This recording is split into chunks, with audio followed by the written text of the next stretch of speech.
अधूरा web series के दूसरे पार्ट में उस दिन का सीन दिखाया जाता है जब टीचर चंद्रशेखर डीन व्यास को बुलाने गए थे। एक्चुअली में उस दिन हुआ क्या था, उस दिन डीन व्यास के पैर उल्टे थे, मुंह से झाग निकल रहा होता है। चंद्रशेखर जब उसके पास जाता है तो डीन कुछ कहता है। अब प्रेजेंट में चंद्रशेखर स्कूल में बन रही नई इमारत को लेकर सस्पिशियस होता है। उसे समझ आता है कि स्कूल में हो रही घटनाएं जरूर इसी से जुड़ी हैं।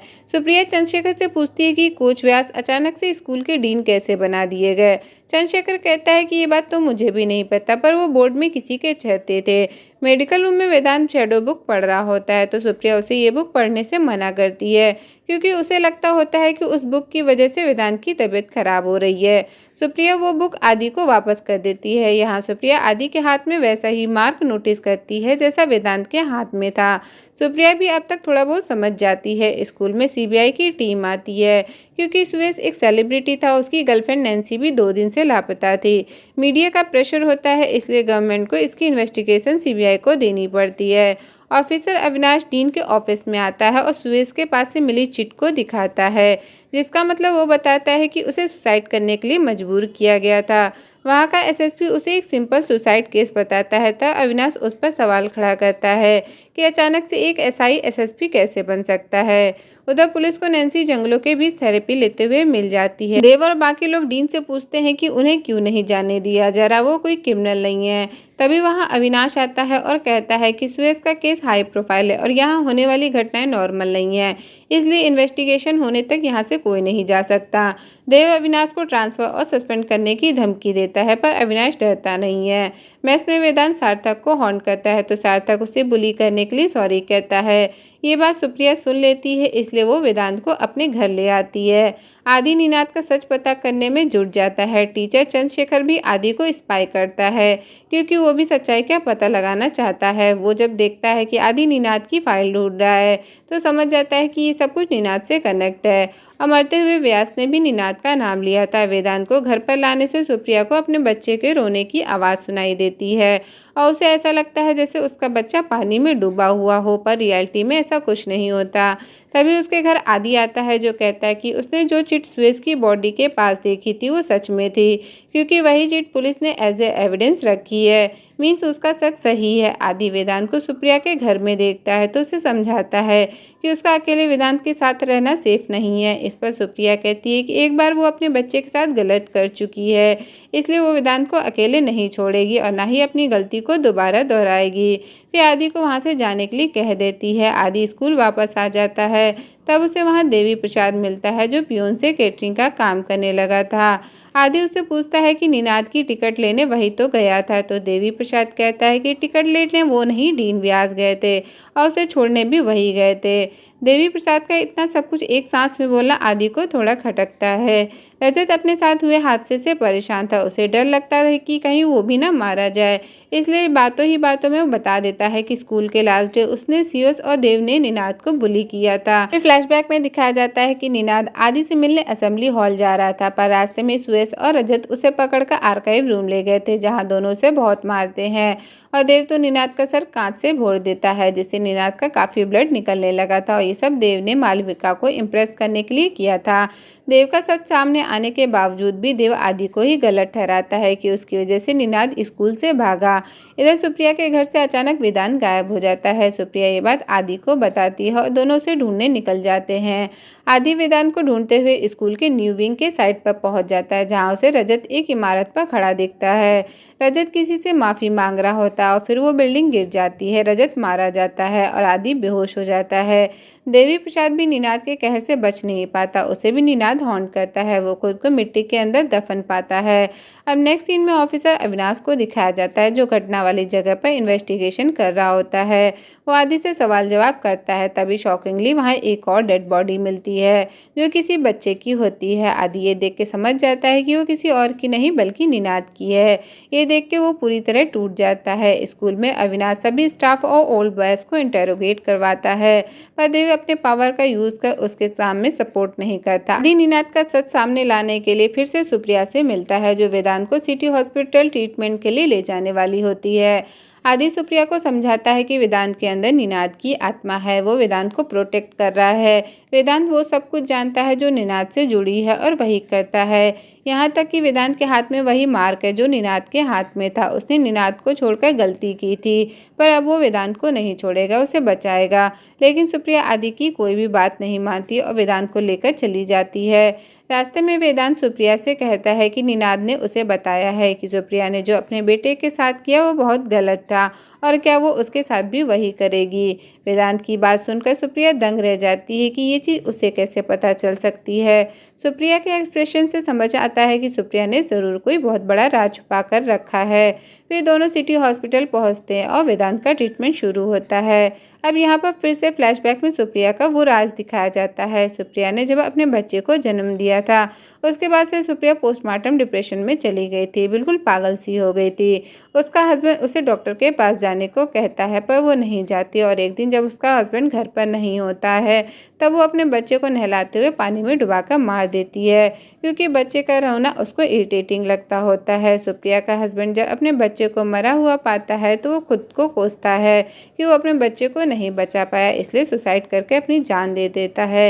यानी सुप्रिया ने आदि से कस्टडी वाली बात झूठ बोली थी। आदि को निनाद की चीजें हॉन्ट करती हैं। तभी वहाँ टीचर चंद्रशेखर आता है, उसे संभालते हुए कहता है कि मैं भी निनाद को ढूंढ रहा हूँ। आदि बताता है कि स्कूल के लास्ट से सब अपने घर चले गए थे, पर निनाद नहीं पहुंचा, ना ही वो कभी बस में बैठा। कंस्ट्रक्शन साइट पर जो बॉडी मिली है वो निनाद की है। तब चंद्रशेखर कहता है कि इसीलिए डीन व्यास नई इमारत बनने के खिलाफ थे।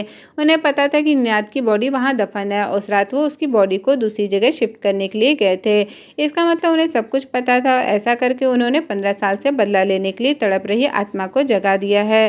चंद्रशेखर आदि से कहता है कि एक तुम ही हो जो निनाद की सच्चाई बाहर ला सकते हो। आदि छुपते हुए उस दुकान पर जाता है जहां पर 2007 में स्कूल के लिए बस टिकट की बुकिंग हुआ करती थी। आदि को वहां जाकर पता चलता है कि निनाद की टिकट देवी प्रसाद लेने आया था। ये सुन के आदि को शौक लगता है, क्योंकि देवी प्रसाद ने उसे झूठ बोला। ये जानने के बाद आदि के सामने सारी सच्चाई आ जाती है। उदय हॉस्पिटल में सुप्रिया को एक कॉल टॉकर मिलती है जो कहती है कि वो मरने के बाद किसी अपने से अगर कोई बात करना चाहे तो करवा सकती है। तभी निनाद कई डॉक्टर्स और स्टाफ को मार देता है। ये देख के सुप्रिया को भी बिलीव हो जाता है कि वेदांत के अंदर निनाद की आत्मा है। स्कूल में देव को भी निनाद हॉन्ट करता है, तो वो अपने लोगों को उसे वहां से ले जाने के लिए बुलाता है। आदि देव को यूं भागते हुए देखता है तो उसे अपना गुनाह कबूलने को कहता है कि उसी ने निनाद को मारा है और अगर उसने ऐसा नहीं किया तो निनाद उसे मार डालेगा, पर देव उसकी बात नहीं सुनता। फिर जब देव के लोग आते हैं तो निनाद की आत्मा अपने पावर से पुलिस और उसके लोगों को बुरी तरह मार डालती है। वहाँ का नज़ारा देख सभी को निनाद की आत्मा का सच पता चल जाता है। आगे फ्लैशबैक में उस दिन का सीन दिखाया जाता है जिस दिन डीन व्यास निनाद की बॉडी शिफ्ट करने गए थे। उस दिन डीन ने निनाद की आत्मा को जगा दिया था और तब निनाद ने उन्हें मार डाला। अब देवी प्रसाद भी निनाद की बॉडी की तलाश में जाता है तो निनाद उसे भी जंगलों में घसीट लेता है। स्कूल में ओल्ड स्टूडेंट्स खुद को बचाने के लिए एक कमरे में बंद हो जाते हैं। ऑफिसर अविनाश सारे एविडेंस को चेक कर रहा होता है। तभी वो 2007 बैच वाली ग्रुप वाली फोटो देखता है तो निनाद की आंखों से खून निकलते देखता है और अचानक से लाइट भी फ्लक्चुएट करने लगती है। तभी आदि अविनाश के पास आता है और उसे निनाद की मौत का सारा सच बता देता है। दोनों मिलकर देव को भागने से रोकने के लिए निकल जाते हैं। अब यहाँ फ्लैशबैक की मेन स्टोरी दिखाई जाती है। निनाद ने खुद वो लेटर लिखा था, फिर देव उसे मारता है और कोच व्यास देवी प्रसाद के साथ मिलकर उसकी बॉडी को दफन करता है। अब प्रेजेंट में देव भागने वाला होता है तो निनाद की स्पीड उसे भी बेरहमी से मार डालती है। मालविका को देव की मौत का बहुत दुख होता है। इसके बाद स्कूल की इमारत में दरारें आने लगती है तो सभी बाहर आ जाते हैं। यहाँ देव के मरने से हमें ऐसा लगता है कि उसका बदला पूरा हो गया, पर पिक्चर अभी बाकी है। अब नेक्स्ट सीन ऑफिसर अविनाश आदि को निनाद की चीजें देते हैं, जहाँ आदि को उसके सामान से एक बैच मिलता है जो किसी और का नहीं बल्कि मालविका को होता है और ये बैच आदि ने मालविका को दिया था। फिर ऑफिसर अविनाश बताता है कि देवी प्रसाद ने अपना जुर्म कबूल लिया है, पर उसका कहना है कि उसने निनाद की बॉडी को फील्ड से उठाकर जंगल में दफन की थी, पर देव ने उसे आर्काइव रूम में मारा था, तो वहां से निनाद की बॉडी फील्ड में कैसे आई।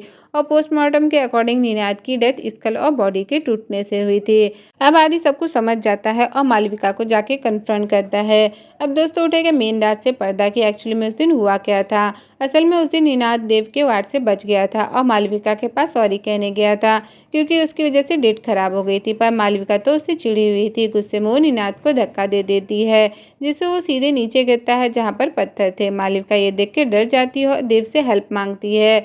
देव कोच व्यास से हेल्प लेता है और कोच देवी प्रसाद के हाथों उसकी बॉडी को दफनवा देता है।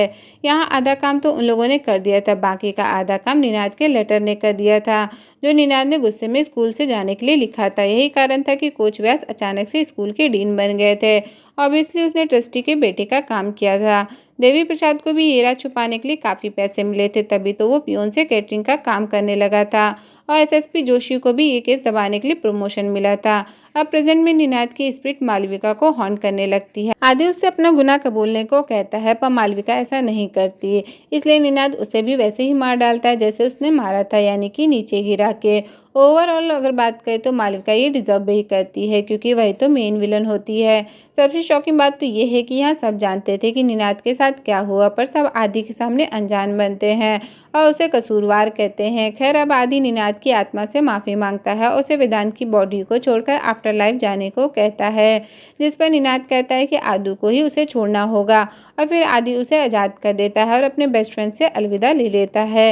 इसके बाद निनाद को जाते दिखाया जाता है। वेदांत भी ठीक हो चुका होता है और वो अपने पेरेंट्स के पास चला जाता है। वेदांत और आदि के हाथ पर बना बर्थ मार्क भी गायब हो जाता है। लास्ट में आदि सुप्रिया से मिलकर वापस यूएस जाने के लिए फ्लाइट लेने चला जाता है। फिर सुप्रिया उसी सोल टॉकर के पास जाती है जो उसे हॉस्पिटल में मिली थी। अब क्योंकि उसे यकीन हो गया था कि स्पिरिट होती है, इसलिए उससे कहती है कि उसे अपने बेटे की स्पिरिट से बात करनी है।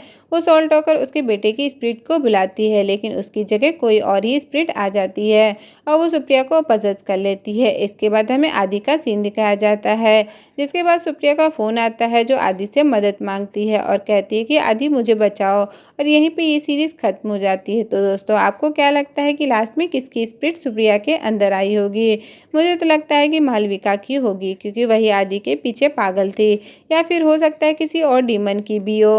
मुझे अपनी राय कमेंट कर ज़रूर बताना, और वीडियो का एक्सप्लेनेशन पसंद आया हो तो चैनल को लाइक और सब्सक्राइब करना बिल्कुल मत भूलना। मैं मिलती हूँ आपसे अपने नेक्स्ट वीडियो में, तब तक के लिए गुड बाय, टेक केयर।